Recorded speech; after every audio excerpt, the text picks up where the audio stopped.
Good afternoon, everyone. My name is Brian Silvano, and I will take you through a framework that I believe every supply chain professional will need to understand how to measure carbon emission across supply chain. Especially for today, we will discuss more specific carbon emission across biomass supply chain. And more importantly, how we can use the measurement of carbon emission to create strategic sustainable supply chain decision. Let's begin the presentation.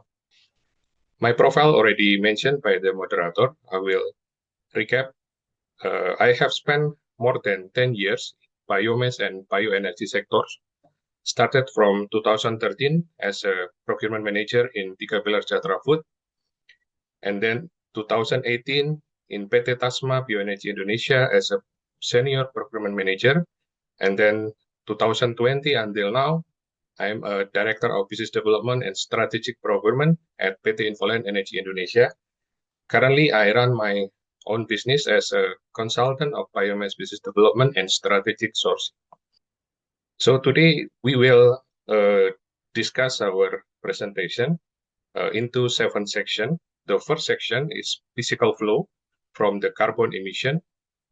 And then the second section is about the GHG, protocol accounting, and also the biogenic exception. The third section is about the study parameter and functional unit that we use on this presentation. And then the fourth and fifth section is about the emission calculation from both producer and buyer. And then the next section, we will discuss about the value chain emission or value chain consolidation to avoid double counting in carbon emission. And then the last section, we will discuss about the recommendation and conclusion about the carbon emission reduction. So I will give you a punchline first about the wood pellet supply chain based on waste sawdust offer a significant environmental advantage because the 3% of sawmill production emission are allocated to the sawdust. It is different if we calculate from the forest or logging activity. And then the second highlight regarding the carbon emission, the hotspot of under producer is coming from scope 2, around 78% due to the electricity required for pelletizing. And then under buyer scope 3 upstream, the largest impact, 63.7%, which represent the carbon footprint of the purchased pellet. And we also highlight the biogenic CO2 or carbon dioxide must be reported separately from fossil emission to avoid misrepresentation of the total greenhouse gas impact. We will also discuss about sustainability supply chain strategy, focusing on the target decarbonization and logistical optimization. So the slide physical flow, we need to understand where the carbon emission are generated physically in the process value chain. So based on this slide, we can see the first value chain started from the forest and the sawmill. The sawmill itself produces the waste sawdust. The waste sawdust will be transported to the producer scope or wood pellet plant into 4 steps of activity. The first step is drying, to dry the sawdust from the moisture content around 45% into 14 to 15%. And then the hammering process atau hammer milling process to convert the sawdust into more fine material before we pelletize it. And then the pellet pressing, it is pelletize the sawdust in fine material into pellet.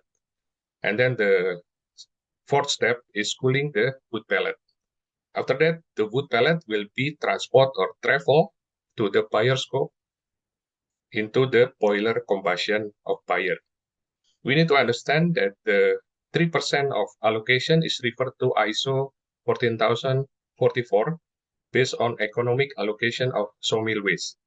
And then for forest or logging emission are excluded from this study boundary because sawdust is a co-product waste from sawmill operation, not a product intentionally harvested from forests. This slide will explain about the GHG protocol scope.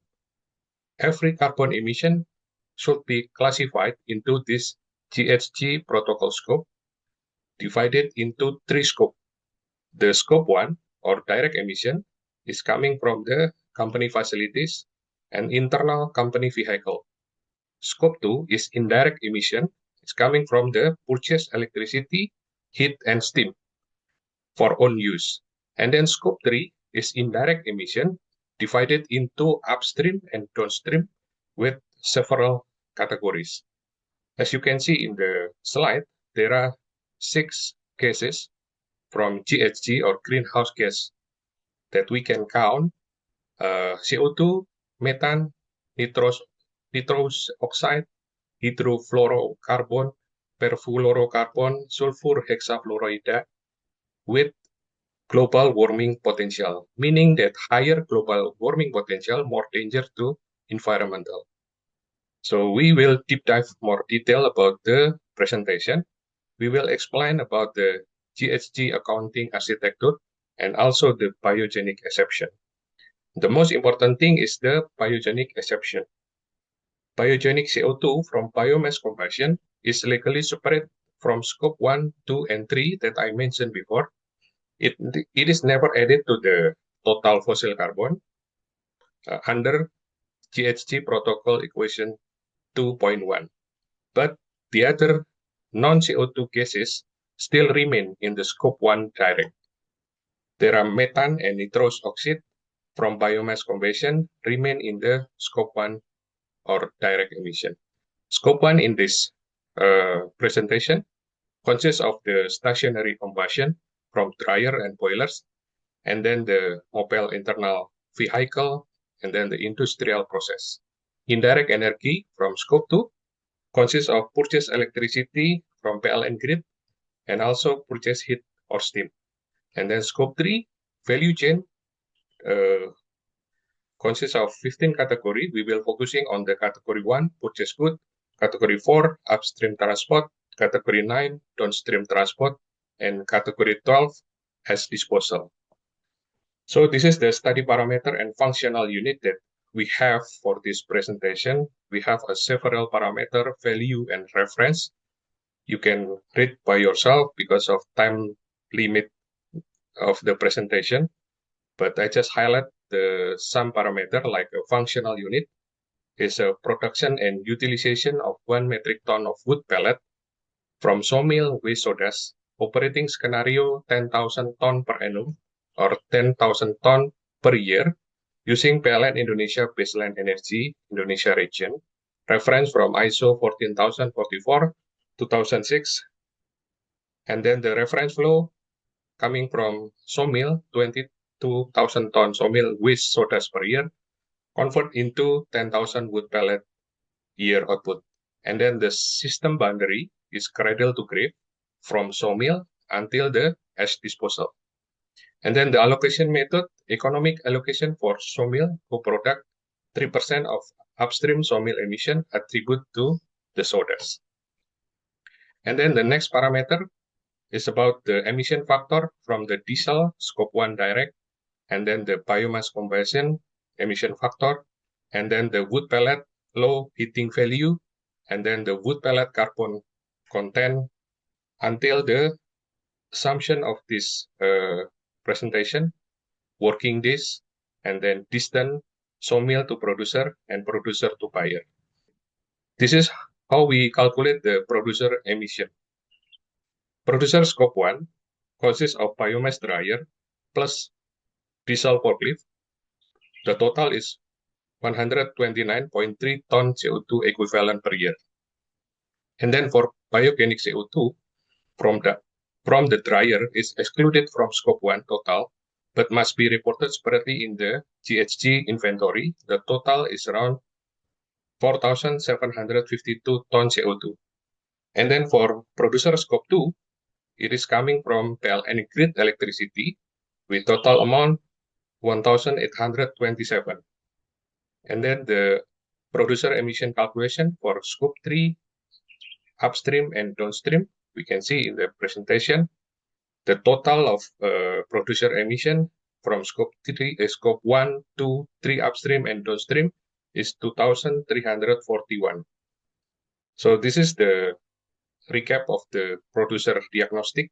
We can see that the hotspot of carbon emission is coming from the scope 2 or PLN grid electricity. And then the total emission from the producer is 2,341. And then the biogenic CO2 separate that coming from the biomass dryer is around 4,752. So we will go directly to the buyer emission also. This is the recap. The hotspot is coming from the scope 3 upstream because scope 3 upstream coming from the cradle to grid producer, and then plus category 4 transport plus category 3 upstream grid or fuel from PLN. The total is around 63.7%. The total emission carbon under buyer is 3,683. So this is the common mistake that most professionals don't understand about the double counting. So I mentioned before that the producer cradle to grid scope 1, 2, and 3 upstream will be going to buyer scope 3 purchase goods. So this calculation, when we consolidating the total value chain, these figures must never be added together because the producer selling is the buyer's floor. So this is the true value chain. We avoid the double counting. So we only put the actual value chain emission on this ledger. The total is around 3,683.3 ton CO2 equivalent per year. So this is the comparative between producer and buyer. From producer side, we can see the scope 2 electricity is the highest impact of carbon emission. But for buyer or end customer, the highest impact of carbon emission is coming from scope 3 upstream. So this is the producer reduction recommendation. Highest impact, we focusing on the scope 2 focus. So mention that transition to renewable of solar rooftop. At the producer, we drying the sodas using the electricity grid from PLN. But if we can convert it into solar rooftop, there will be a reduction more than 90%. And then direct to the next slide, buyer reduction recommendation. Highest impact is scope 3 because scope 3 is the highest carbon emission under buyer scope. So buyer must procure from low emission certificate producer.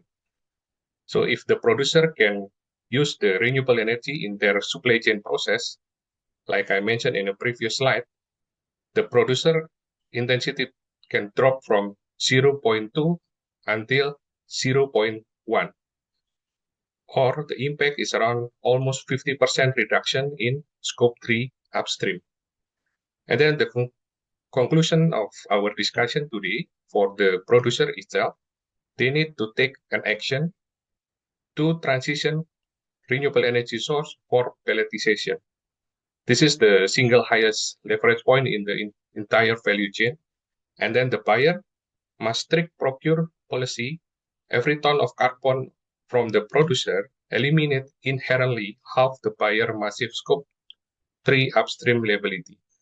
And we can say that sustainability and supply chain strategy are no longer separate discipline. And then you can connect to me by briansilvano@gmail.com and my LinkedIn @briansilvano, and you can review my podcast about biomass hosted by myself. Thank you very much.